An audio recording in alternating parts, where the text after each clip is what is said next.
अस्सलाम वालेकुम स्टूडेंट। मैं हूं सलमान। एजी एजुकेशन में आप लोगों को खुशामदीद कहता हूं। मैं आज आप लोगों को माइक्रो इकोनॉमिक्स के बारे में बताऊंगा। इसमें हम माइक्रो इकोनॉमिक्स को जो है एक ब्रीफली स्टडी करेंगे कि माइक्रो इकोनॉमिक्स होती क्या है और इसके अंदर कौन कौन से टॉपिक इंक्लूड होते हैं। तो चलिए आइए स्टार्ट करते हैं।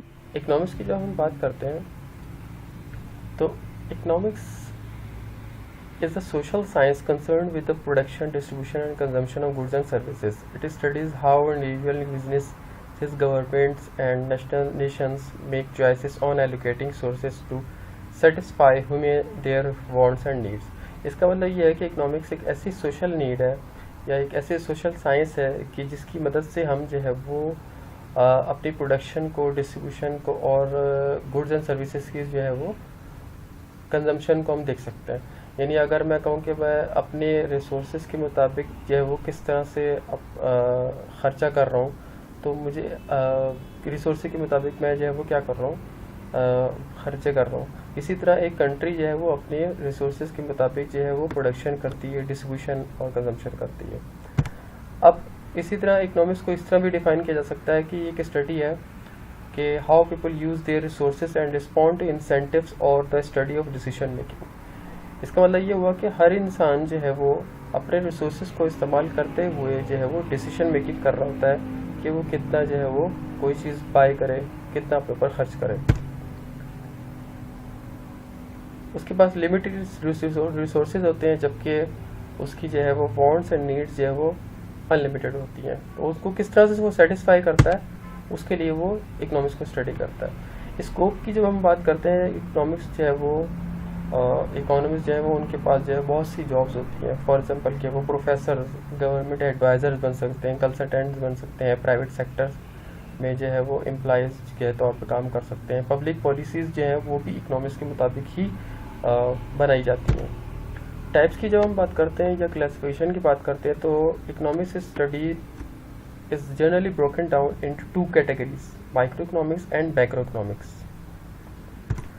माइक्रो इकोनॉमिक्स का मतलब, माइक्रो का मतलब ये कि छोटा पार्ट जो कि फोकस करता है इंडिविजुअल कंज्यूमर्स एंड प्रोड्यूसर्स पे। यानी एक मुल्क में एक इकोनॉमी में रहने वाले बहुत सारे लोग हैं, लेकिन उनमें जो है वो किसी इंडिविजुअल के बारे में जो वो क्या कर रहा होता है, स्टडी कर रहा होता है। इसलिए micro economics focus on how individual consumers and producer make their decision. This includes a single person, a house hold, business और अ गवर्नमेंट ऑर्गेनाइजेशन।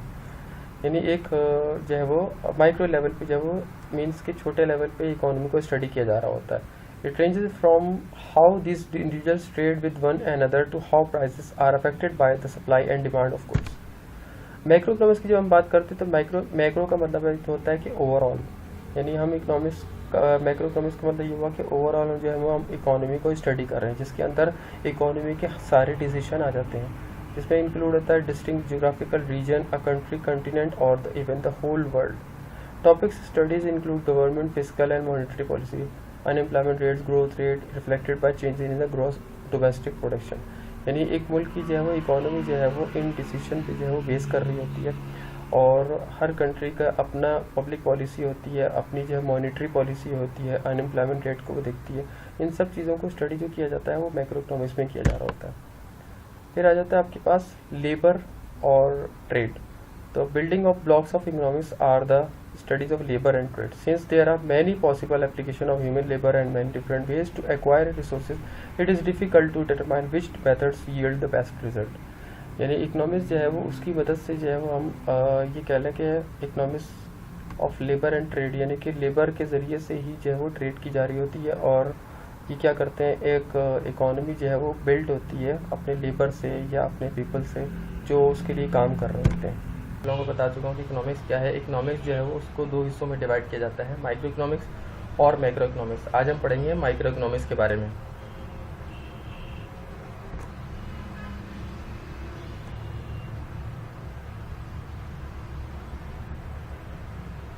तो माइक्रो इकोनॉमिक्स क्या है? माइक्रो इकोनॉमिक्स जैसे कि नाम से जाहिर है कि माइक्रो मीन्स के स्मॉल और इकोनॉमिक्स मीन्स के जो है एक इकोनॉमी का जो है हिस्सा, यानी कि एक स्मॉल पार्ट ऑफ इकोनॉमी जो है वो माइक्रो इकोनॉमिक्स कहलाता है, क्योंकि हम माइक्रो इकोनॉमिक्स में जो है वो स्मॉल पार्ट की स्टडी करते हैं।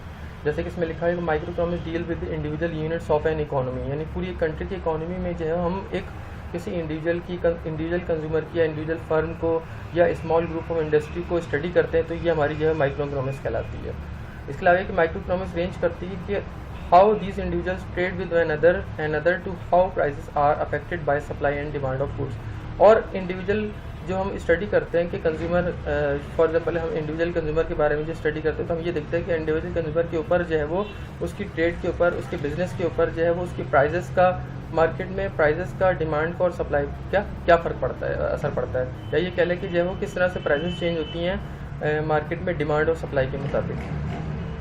के ई बॉल्डिंग एक इकोनॉमिस्ट है, वो ये कहता है कि एक स्टडी है एक किसी पार्टिकुलर फर्म की, पार्टिकुलर हाउस होल्ड यानी किसी इंडिविजुअल की, कंज्यूमर की, किसी पर्सन की, इंडिविजुअल प्राइसेस की, वेजेस की, income, individual industries and particular commodities, इन सब की स्टडी को वो कहता है कि माइक्रो इकोनॉमिक्स कहलाती है। इसके अलावा सैमुएल्सन ये कहता है कि micro economics we examine among other things how individual prices are set. कह रहे हैं कि हम जब माइक्रो इकोनॉमिक्स में हम ये देखते हैं कि किस तरह से हम प्राइसेस को सेट कर रहे हैं। Consider what determines the prices of land and capital, inquire into the strength and weakness of market. For example कि अगर हम जो है वो डिटरमाइन करते हैं प्राइस को, तो उसके लिए हमें लैंड और कैपिटल को जो है वो देखना पड़ेगा, उसके अंदर उसकी क्या स्ट्रेंथ और वीकनेसेस है। टॉपिक हमारे जो माइक्रो इकोनॉमिक्स में कौन कौन से आ जाते हैं? थ्योरी ऑफ प्रोडक्शन और फैक्टर ऑफ प्रोडक्शन, कंजम्पशन और theory of consumer behaviour, analysis of consumer equilibrium, theory of demand, theory of supply, equilibrium of demand and supply and price determination, scale of production and law of return, product cost of production and revenue concept, equilibrium of firm and industry under perfect competition, equilibrium of the firm and industry under monopoly, oligopoly and monopolistic competition। ये सब हम जो है वो क्या करेंगे, study करेंगे। उन्होंने पढ़ा था फैक्टर्स ऑफ प्रोडक्शन के बारे में, जो कि हमारे इनकम्प्लीट रह गए थे, जिसमें हमने मीनिंग ऑफ प्रोडक्शन पढ़ी कि प्रोडक्शन जो है वो करनी है आपको, तो उसका क्या मतलब है। और इसके अलावा आपने जो है फैक्टर्स ऑफ प्रोडक्शन के बारे में पढ़ा, जिसमें मैंने आपको बताया था लैंड, लेबर, कैपिटल, ऑर्गेनाइजेशन या एंटरप्रेन्योरशिप। जब हम लैंड की बात करते हैं, जैसे कि हमने जिक्र किया था कि लैंड जो है वो क्या होती है, ऐसे नेचुरल रिसोर्स जिससे हमें कोई फ़ायदा हासिल हो, वो आपकी लैंड कहलाती है। लेबर कौन है? जो कि उस प्रोडक्ट को बना के दे रही है, वो आपकी लेबर है, और उसके बदले में उनको लेबर को उनकी मेहनत के बदले में पैसे मिल रहे हैं। कैपिटल क्या है? जो सरमायाकारी हम जो है वो कर रहे हैं। यहाँ तक हम लोगों ने किया था। इसके आगे मैं बताऊँ कि मैंने आपको बताया था कि कैश जो है वो हम इन्वेस्ट करते हैं बिजनेस में। उसके अलावा बिल्डिंग, फैक्ट्री या मशीनरी, इक्विपमेंट और इन्वेंट्री वगैरह भी जो हम इन्वेस्ट कर होते हैं बिजनेस में, वो सब इन्वेस्टमेंट जो आपकी कैपिटल में इंक्लूड होती है। जैसे कि फॉर एग्जाम्पल एक man start is business with ₹5 lakh and also buy a building ₹5 million, his capital will be 5.5 million rupees. तो हम दोनों को मिला के हम कहेंगे कैपिटल उसका इतना है। एंटरप्रेन्योरशिप या ऑर्गेनाइजेशन, जो बिजनेस को चलाने वाले लोग होते हैं, वो एंटरप्रेन्योरशिप कहलाती है। It is a fourth factor of production which brings together all the factors of production, land, labour and capital and make production possible. For example a new born company enter in market and start their business. Before starting of business, the company recruit the team of directors and managers to run the business. यानी अगर हमने कोई business अपने start किया तो उसके लिए जो है वो हम जो है वो उसको बिजनेस को चलाने के लिए डायरेक्टर्स को, मैनेजर्स को हायर करते हैं ताकि वो आपके बिजनेस को चला कर दें। तो वो आपकी जो है वो ऑर्गेनाइजेशन या एंटरप्रेन्योरशिप कहलाएंगे। यानी हम इसमें स्टडी करेंगे कि कंज्यूमर यानी कस्टमर जो है जो कि अपने लिए चीज़ें बाय करता है, तो किस तरह से उसका बिहेवियर क्या होता है। तो आगे हम स्टडी करते हैं कि मीनिंग ऑफ कंज्यूमर क्या होता है, मीनिंग ऑफ कंजम्पशन क्या होता है। मीनिंग ऑफ कंजम्पशन ये होती है कि in ordinary sense consumption means eating or using goods and services, but in economics it is defined as all those human activities which are directly related to immediate satisfaction of wants. यानी वैसे generally meaning दिया है कि consumption की कोई चीज़ इस्तेमाल करना, खाना या इस्तेमाल करना, जबकि इकोनॉमिक्स के में इसका मतलब ये है कि हर वो चीज़ जो कि इंसानी ज़रूरत को सेटिस्फाई कर सके, इंसानी ज़रूरत को, वांट्स को सेटिस्फाई करे, वो आपकी कंजम्पशन कहलाती है। For example if you feel hungry and want to eat Zinger burger and you have money so you can buy burger and satisfy your want और नीड, दिस इज़ कंजम्पशन। कि अगर आपको भूख लगी और आप जो है वो जिंगर बर्गर खाना चाहते हैं, तो आप क्या करेंगे, बर्गर को बाय करेंगे और अपनी नीड को सेटिस्फाई कर लेंगे। तो ये आपकी क्या कहलाएगी, कंजम्पशन कहलाएगी। इसके बाद फिर आ जाती है आपकी यूटिलिटी। यूटिलिटी का मतलब होता है कि किसी लफ्जी मायने तो ये है कि किसी किस्म का जो है फ़ायदा उठाना, लेकिन इकोनॉमिक्स का मतलब यूटिलिटी में भी define as the power of product और सर्विसेज टू सेटिस्फाई और ह्यूमन बॉन्ड। यानी आप ह्यूमन बॉन्ड को सेटिस्फाई करने का मतलब क्या है, यूटिलिटी है। यूटिलिटी मे और may not be useful for consumer. For example a cigarette is harmful for healthy person but have utility for the smoker. जो है सिगरेट जो है वो हार्मफुल है एक नॉर्मल इंसान के लिए, लेकिन जो है वो यूटिलिटी प्रोवाइड करती है उस स्मोकर के लिए जो सिगरेट शौक से पीता है। तो यूटिलिटी का मतलब ये हुआ कि हर वो चीज़ जो कि इंसानी ज़रूरत को, इंसानी ख्वाहिशात को जो है वो सेटिस्फाई कर सके और जिससे वो फ़ायदा हासिल कर सके, इकोनॉमिक्स में उसको हम क्या कहते हैं, यूटिलिटी कहते हैं। फॉर एग्जांपल प्राइस, आपने कुछ चीज़ बाय की, लेकिन आपकी यूटिलिटी कब हासिल होगी कि आप जो है वो क्या करेंगे, purchase goods, benefits drive from purchase goods, यानी आप जो उससे फ़ायदा हासिल कर रहे हैं तो वो आपका क्या है, जो है वो यूटिलिटी है। फॉर एग्जांपल मैंने कोई गाड़ी खरीदी और उसको मैंने चलाया, तो मुझे उससे जो है, मैं उससे ट्रैवल कर रहा हूँ, तो ये मेरे लिए, मेरी ट्रैवल करना जो है उसके लिए क्या है, मेरी जो क्या है, यूटिलिटी है। इसके अलावा मैक्सिमाइज यूटिलिटी, यानी इंसान की ख्वाहिश होती है कि उससे मैक्सिमम जो है वो फ़ायदा, किसी चीज़ जो चीज़ वो इस्तेमाल कर रहा है उससे वो ज़्यादा से ज़्यादा फ़ायदा हासिल कर सके, यानी गेट द मोस्ट यूटिलिटी और बेनिफिट फॉर द प्राइस, और अपनी प्राइस के मुताबिक जो वो प्राइस चाहता है। तो इसीलिए हम लोग पढ़ेंगे कैरेक्टरिस्टिक्स ऑफ यूटिलिटी के बारे में। Different uses yield different utilities, बहुत मुख्तलिफ किस्म की जो है वो चीज़ें आपको मुख्तलिफ यूटिलिटी प्रोवाइड करती हैं, यानी सबकी यूटिलिटी बराबर नहीं होती। When a good can be use in more than one way, it's different uses will yield different amount of utilities. For example, a newspaper has a great utility for an educated person rather than an illiterate person. तो क्या हुआ कि जो है वो different utility हमें जो है वो मिलती है डिफरेंट उसके इस्तेमाल से। एक जो है वो पढ़े लिखे आदमी के लिए जो है वो यूटिलिटी की हैसियत रखता है न्यूज़पेपर, जो कि इलिटरेट के लिए कोई वैल्यू नहीं है। इसके अलावा यूटिलिटी में change with change in place, यानी कि यूटिलिटी जो है वो प्लेस के हिसाब से भी ये वो चेंज होती है, यानी में change with change in place, यानी प्लेस चेंज होता है तो उससे भी यूटिलिटी चेंज होती है। There are plenty of herbs in the forest having no or very little utility of it, but in city areas for making medicines have great utility। यानी कि जैसे कि फॉरेस्ट में अगर हर्ब्स लगी हैं, जड़ी बूटियां हैं, तो उनकी कोई यूटिलिटी नहीं है, लेकिन अगर उन्हीं हर्ब्स को जो है वो सिटी एरिया में लेके आया जाता है तो उसकी बहुत यूटिलिटी हो जाती है, क्योंकि उससे मेडिसिन बनती हैं। यूटिलिटी में change with change in the form of an article, it means कि जो है वो इसकी जब किसी चीज़ की कोई चीज़ ऐसी होती है कि जब उसकी ट्रांसफॉर्मेशन होती है तो जब भी उसकी कोई वैल्यू बढ़ती है। फॉर एग्जांपल मैंने लॉग ऑफ वुड, एक लकड़ी का टुकड़ा है, उसकी कोई वैल्यू नहीं है, कोई यूटिलिटी नहीं है, लेकिन अगर उसको चेंज कर दिया जाता है स्पोर्ट्स गुड्स में, it acquires much more utility than a mere log of wood. तो एक लकड़ी के पीस के मुकाबले में उसकी जो है वैल्यू बढ़ जाती है स्पोर्ट्स गुड्स की। टोटल यूटिलिटी का मतलब क्या होता है कि जो आप फ़ायदा हासिल करते हैं, जितना भी आपको फ़ायदा हासिल हुआ उसकी कंजम्पशन से, तो हम उसको क्या कहते हैं, यूटिलिटी कहते हैं।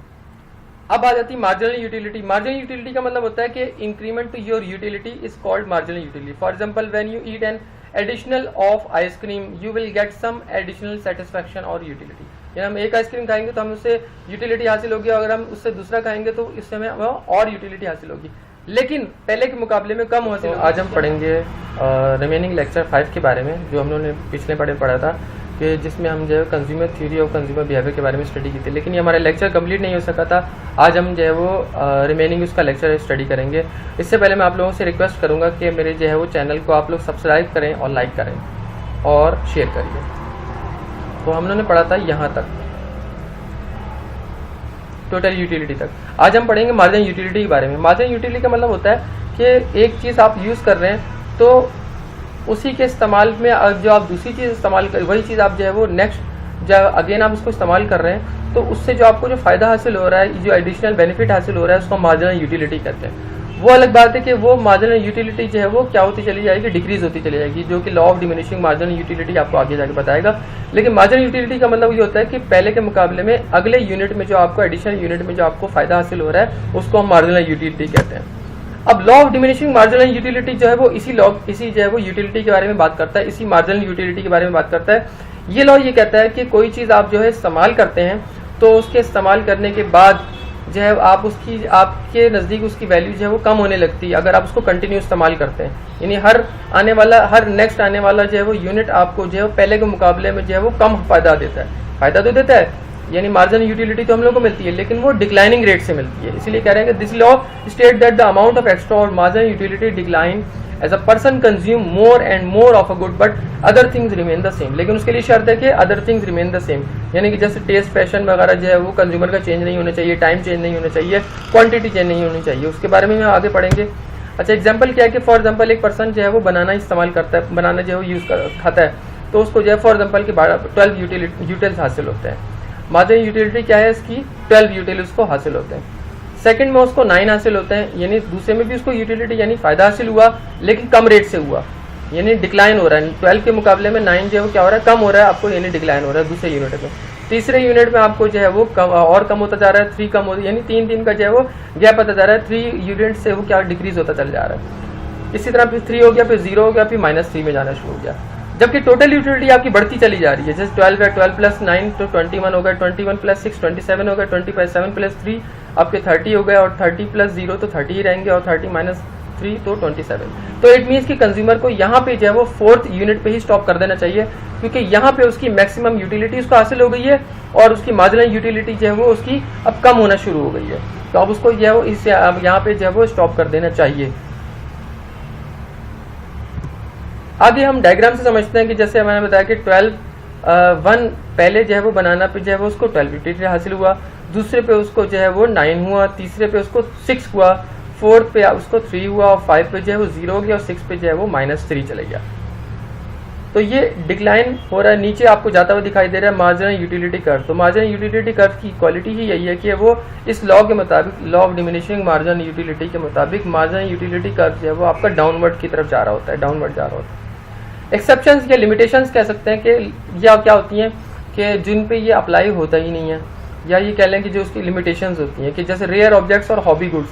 अगर आपको कोई चीज़ जमा करने का शौक है या आपके हॉबी गुड्स हैं, तो आपका उससे दिल कभी भी नहीं भरेगा, आप उसे जितना मर्जी इस्तेमाल कर लें।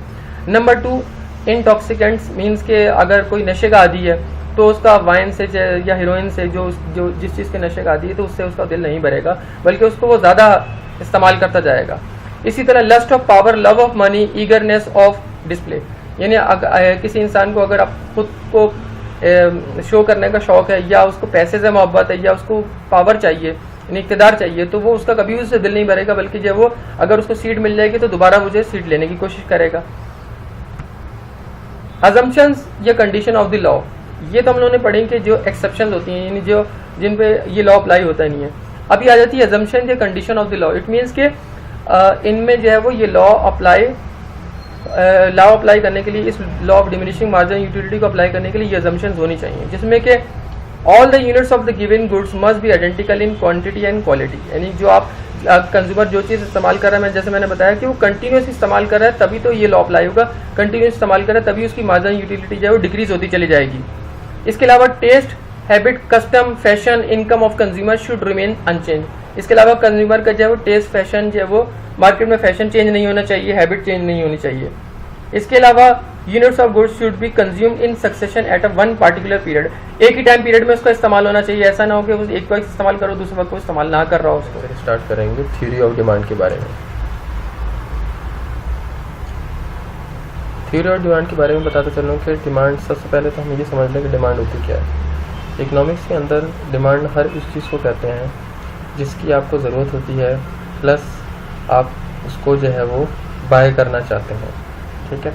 फॉर एग्जांपल एक कंज्यूमर है, उसकी डिज़ायर है, वो चाहता है कि कुछ चीज़ बाय करे, and also he has money to buy it, that is called demand, और उसके पास पैसे भी हैं उसको ख़रीदने के लिए, तो ये उसकी क्या डिमांड कहलाएगी। अगर उसके पास विलिंग है और परचेजिंग पावर नहीं है तो वो उसकी डिमांड नहीं बन सकती, बल्कि वो सिर्फ उसकी डिज़ायर ही बन के रह जाएगी। तो इसलिए ये डिमांड को समझने के लिए ज़रूरी है कि जो है वो विलिंग भी हो और परचेजिंग पावर भी हो। For example, if a person want to buy a car with ₹5 lakh and he has money to buy it, the car is his demand. If a person want to buy a car and he does not have money to buy it, the car is only his desire, not a demand. And if a person has money to buy a car but he is not interested to buy a car, it will not be his demand. तो अगर एक person के पास जो है वो पैसे हैं और वो कार ख़रीदना चाहता है तो कार उसकी जो है वो डिमांड है। अगर उसके पास जो है वो पैसे नहीं है और उसकी डिमांड, अगर उसकी ख्वाहिश है कि वो कार ख़रीदे तो वो उसकी जो है वो सिर्फ ख्वाहिश ही रहेगी, उसकी डिमांड नहीं बन सकती। इसी तरह अगर एक पर्सन के पास जो है वो ख़रीदने की, बाय करने की एबिलिटी है लेकिन वो विलिंग नहीं है उसके लिए, तो वो उसकी डिमांड नहीं है।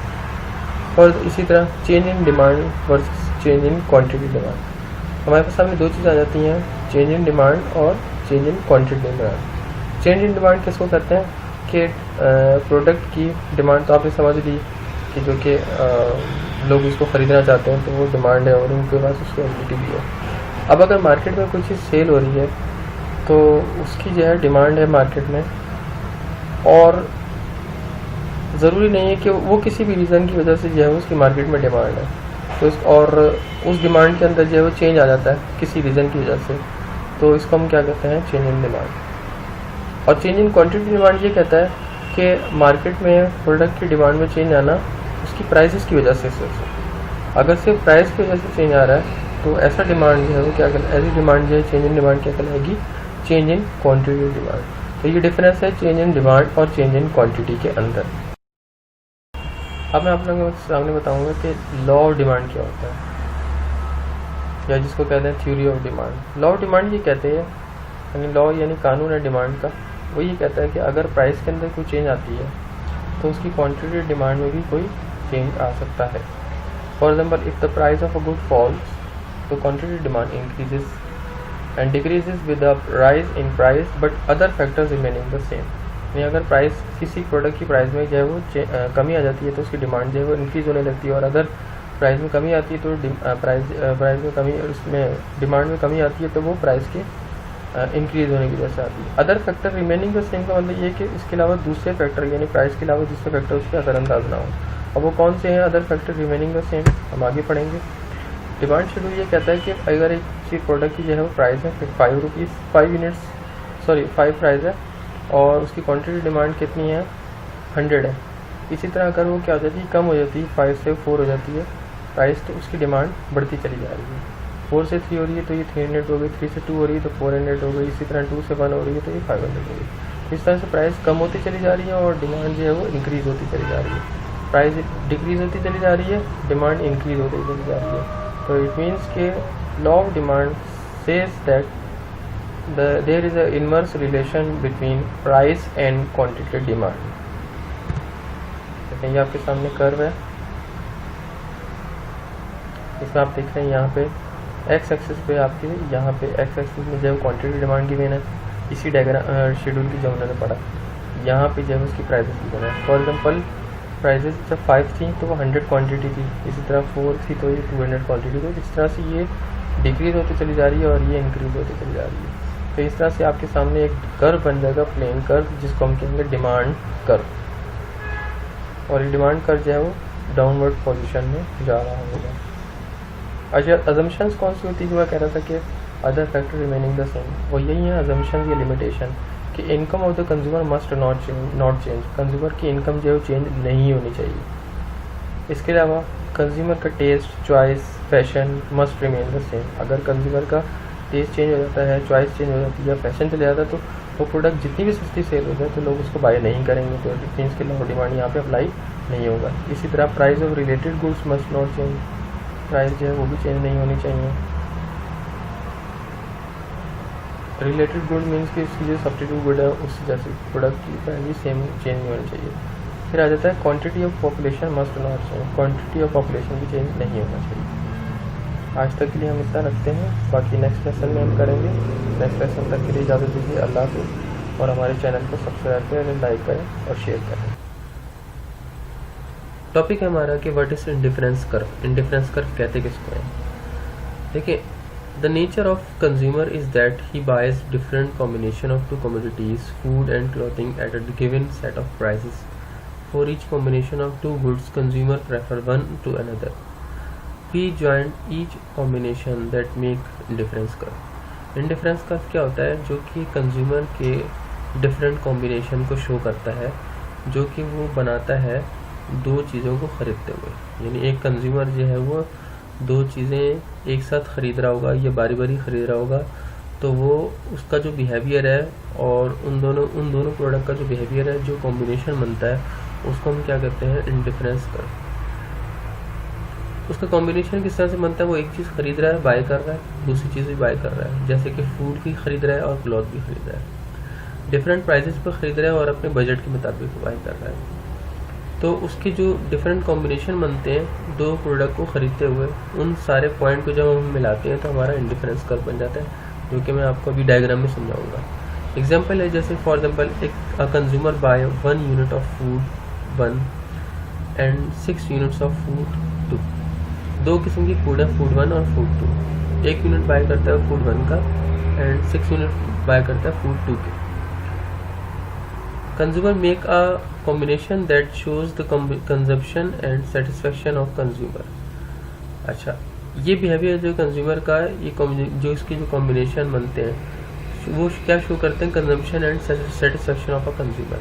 यानी कंज्यूमर जो है वो सेटिस्फाई है कि 1 यूनिट जो है वो एक फूड के बाय कर रहा है, दूसरी फूड के जो है वो 6 यूनिट बाय कर रहा है। तो इस तरह से वो कॉम्बिनेशन उसका बन रहा है और वहाँ पे वो सेटिस्फेक्शन हासिल कर रहा है। Each combination shows different level of satisfaction according to consumer resources. ये कंज्यूमर अपने रिसोर्स के मुताबिक जो खर्च कर रहा है और उसको खर्च करते हुए जो उसकी कॉम्बिनेशन बन रहे हैं और उनसे उनको जो सेटिस्फेक्शन हासिल हो रही है, ये सेटिस्फेक्शन इंडिफरेंस कर्व जो है वो शो कर रहा होता है।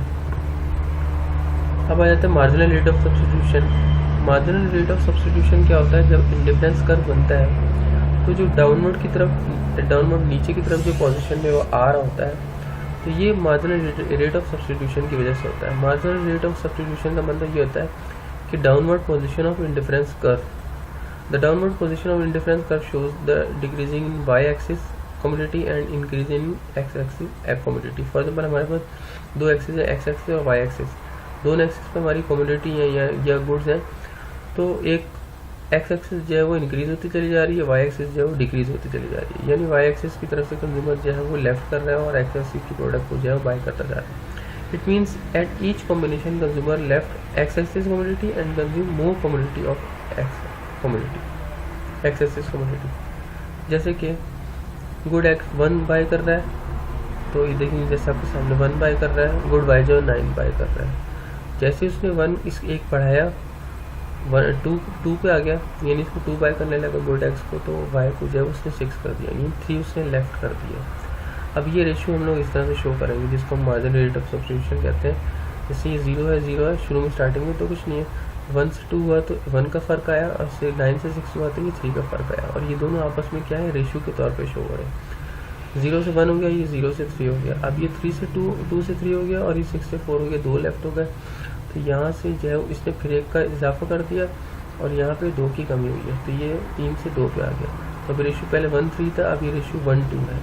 ये रेशियो जो शो कर रहा है ये मार्जिनल रेट ऑफ सब्स्टिट्यूशन को शो कर रहा है, और इसी की वजह से जो है कर्व जो है वो यू शेप का हो जाता है या बॉल शेप का बन जाता है। देखिए अब जब ये 3 से 4 हो गया, अब ये 4 से 3 पे आ गया, यानी इसने भी 1 लेफ्ट कर दिया, इसने भी 1 लेफ्ट किया। डायग्राम में आपके सामने नज़र आ रही है, 9 पे 1 है, 9 जो है वो गुड बाय खरीद रहा है, एक्स 1 खरीद रहा है। इसी तरह ये 6 बाय कर रहा है, तो ये 2 बाय कर रहा है। ये डिफरेंट हमने शेड्यूल के मुताबिक जो है उसकी पिक्चर एक ड्रॉ कर ली है।